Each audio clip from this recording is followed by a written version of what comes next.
What's going on, summoners? Hope you've been doing well. It's a brand new patch and there's tons of changes to cover. I'm Kangas, and in this video I'm running you through all the changes for patch 11.11 and also providing you with our updated tier lists curated by high elo analysts. So hit that sub button and let's hop right into it. Starting off the video, we got to cover the beautiful skins that we've all been waiting for. The Project skin line has some new additions this patch, and this is personally one of my favorites from the OGs. Project Mordekaiser, Renekton, Sejuani, Senna, Sylas Prestige, and Varus are all now available, so make sure to check them out if you like the cyberpunk aesthetic. But now let's hop into the system nerfs. To kick things off, we have a nerf for Hail of Blades. The cooldown was increased from 8 seconds to 12 seconds. To me it's obvious, but it doesn't hurt to point out that this nerf was huge. The cooldown went up by a whopping 50%. In the late game, it's more of a medium-sized nerf that will cut down your DPS in the longer team fights. For very short fights, you won't even notice this nerf, but during the early game, it is huge. Every basic attack matters in lane, and we've all been there where we've lost a fight by just one attack. 8 seconds and 12 seconds is a world of a difference, especially in lanes where you're constantly fighting. With 4 more seconds on the cooldown, enemies have a much longer window to take an advantageous fight against you, and you'll have to play more passively as a result. Champions that require a certain number of hits to trigger an effect are definitely going to feel a lot weaker this patch. And the next nerf is to the minor rune biscuit delivery. There was some unnecessary strength in the rune through its high sellback value, so it's been lowered from 30 to 5 this patch. In cases where a player was absolutely stomping a lane, they could actually sell their biscuits for some extra pocket change and then finish up an item if they're short on cash. It'll still remain a really solid choice after this nerf, but mostly used as a sustain tool like it was originally intended. Next up, we have a nerf for Bramble Vest, a pretty big one actually. The armor was reduced from 35 to 30, but more importantly, the thorn damage no longer includes a bonus 10% armor ratio. Yeah, you do still apply grievous wounds, but it won't be nearly as effective as a purchase for damage anymore. You'll need to fully upgrade Thorn Mail now, and sitting on a Bramble Vest purchase will not hit the same way.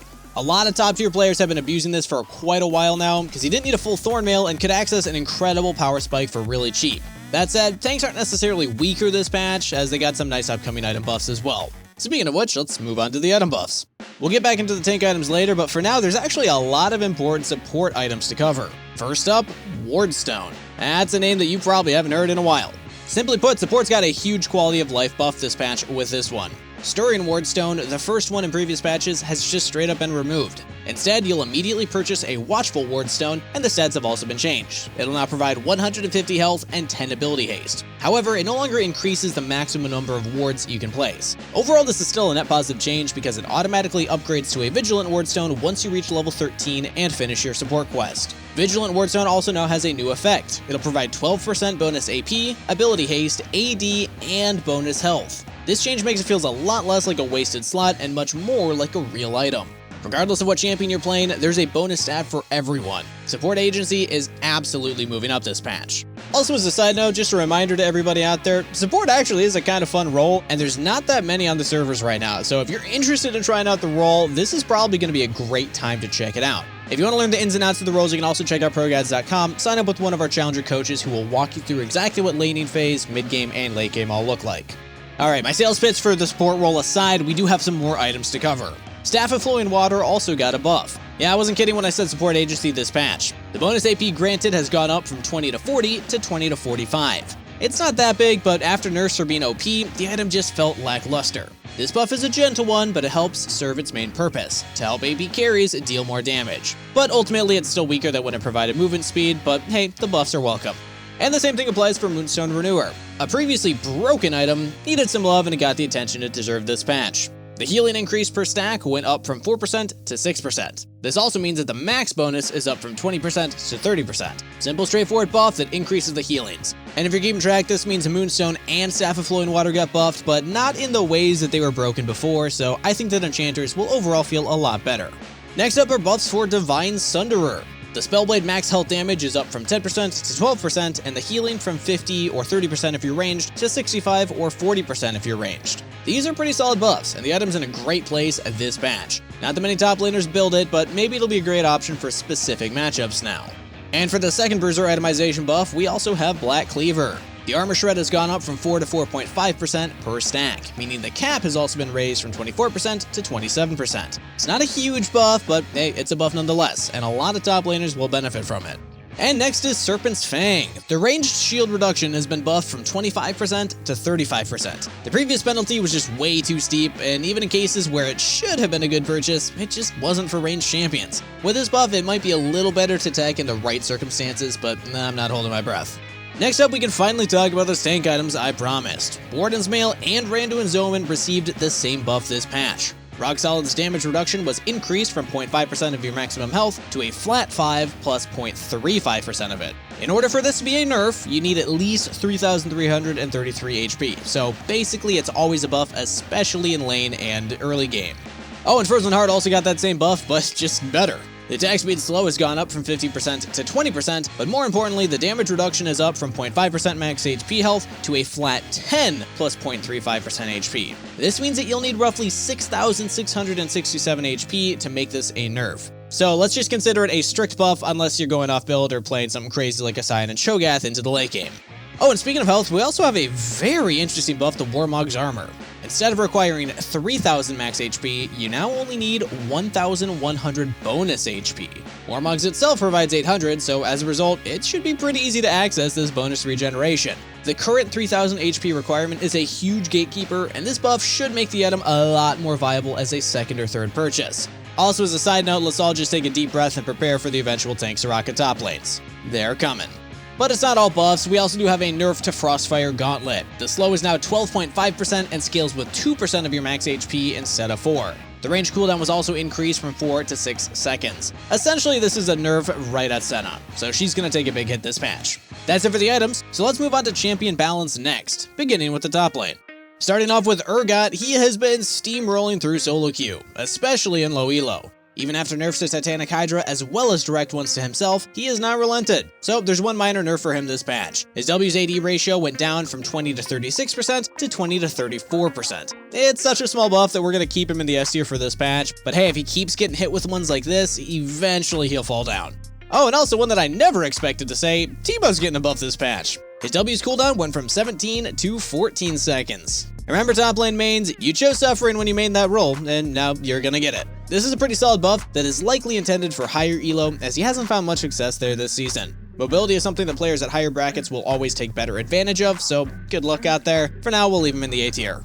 Next up, we have a really solid buff for Singed. His E's cooldown was lowered from a flat 10 seconds at all ranks to 10 to 8 seconds based on skill rank. With a 2-second shorter cooldown on his most noticeable ability, Singed's teamfighting presence will be way more noticeable this patch. Sure, his other abilities are still strong, but his main crowd control really ties his kit together. We leave him in the A tier, but for the Singed mains, you're gonna feel way better this patch.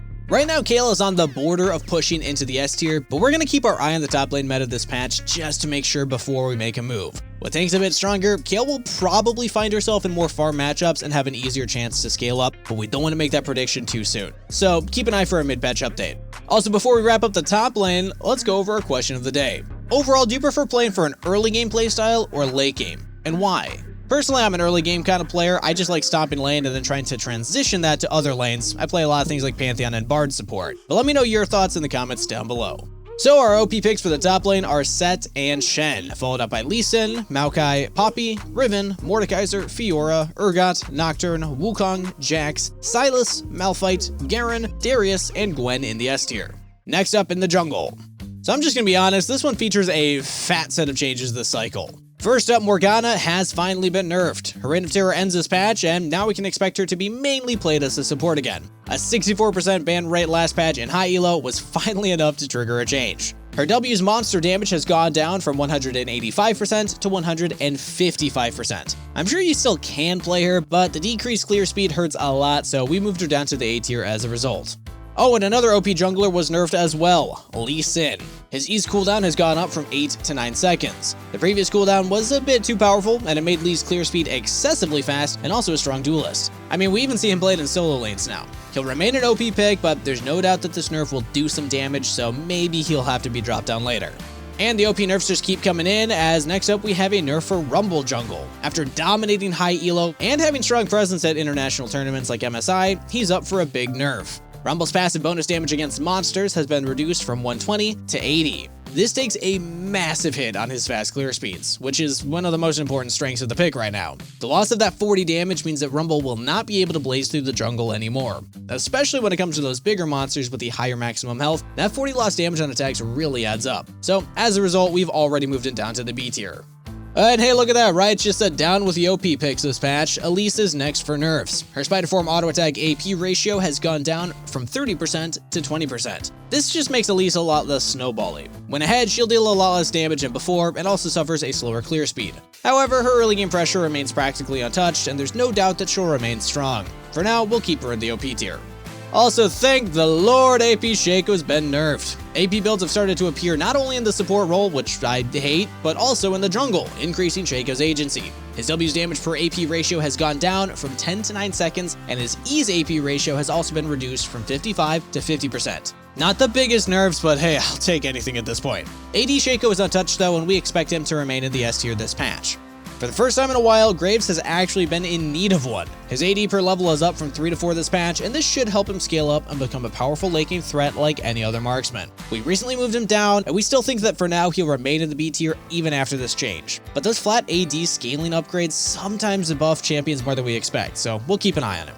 Hecarim, gone but not forgotten, you also got a buff this patch. His Q's bonus AD ratio has gone up from 70 to 75%. His E's minimum bonus AD ratio up from 50 to 55%, and the maximum bonus AD ratio up from 100 to 110%. The biggest complaint about Hecarim when he was OP was that people didn't like getting one-shot by a full tank pony. He got massive nerfs to ensure that if you were getting one-shot, at least it wasn't by a tank. So obviously the nerfs were a bit too much, and as a result, he received some extra damage scaling this patch. These buffs are nice, but don't be surprised if you start seeing cheese like lethality Hecarim come out in your games, because I kind of feel like that's where this is going. Now, the most unexpected change this patch is definitely to Nautilus. His E now deals 200% increased damage to monsters. This is an insane buff. It's 200% increased damage, meaning that he now deals triple damage to monsters. While he hasn't been seen in the jungle in a hot minute, we'll have to wait and see how much this buff does. I'd expect a lot, but you can expect a placement in our mid-patch update next week.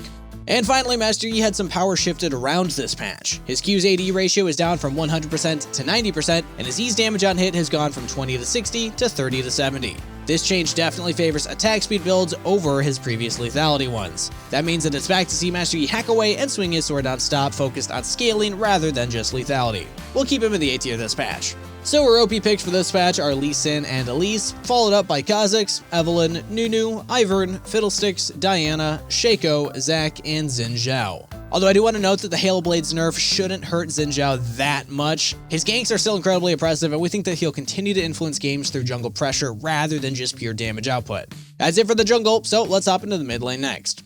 First up, we got Qiyana. She has been killing it in high elo, and her bonus W's movement speed has gone down from 5 to 13% to 3 to 11%. Overall, this makes her less effective at roaming, lowers her kill pressure, and also makes it easier to chase her down when she overextends. And yeah, while these aren't things that visibly contribute to you one-shotting an enemy, they're all little things that players at the top take advantage of. Despite these, we'll still leave her placement untouched for now though. But there's also buffs to the mid lane as well, beginning with the big chicken, Azir. His Q's mana cost has gone down from 70 to 55, and while this buff isn't going to fix all of his problems, it does make him less reliant on blue buff, and also gives him a way better chance to farm even in hard matchups. But unfortunately, we'll still leave the chicken in the C tier. RYZE has also been underperforming, so he received a big buff this patch. His HP per level has gone up from 98 to 110. This is huge, because he'll have nearly 200 more health than before in the late game. It's been rough trying to play RYZE this season without the old Seraph's shield, however this patch is looking to bring back some beef to RYZE players. We'll leave his placement untouched for now, but especially in higher elos, we expect him to do much better. Finally, we have a buff for Seraphine.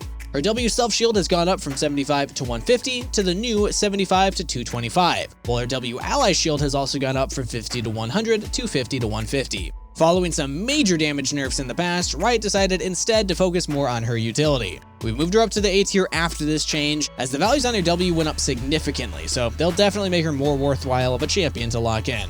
So our OP picks for the mid lane are still Zed and Yasuo, now followed by Pantheon, Talon, Annie, Fizz, Echo, Qiyana, Viego, Diana, Ahri, Yone, LeBlanc, Kassadin, Sylas, Anivia, Vladimir, Katarina, and Lee Sin. Wow, there's a lot of mid laners. Alright, next up, bot lane. The only direct change to an AD carry was a small buff to Ezreal this patch. His health regeneration per level went up from 0.55 to 0.65, while his base armor is up from 22 to 24. Armor buffs are pretty big for any marksman because they poke each other constantly in lane, and even enchanters when they're on the enemy team tend to throw out basic attacks. Minion damage also contributes, so that extra effective health really does add up during lane. More health regeneration also means that Ezreal will win harder when he does manage to fit in solid poke. For now, we'll just leave him in the S tier.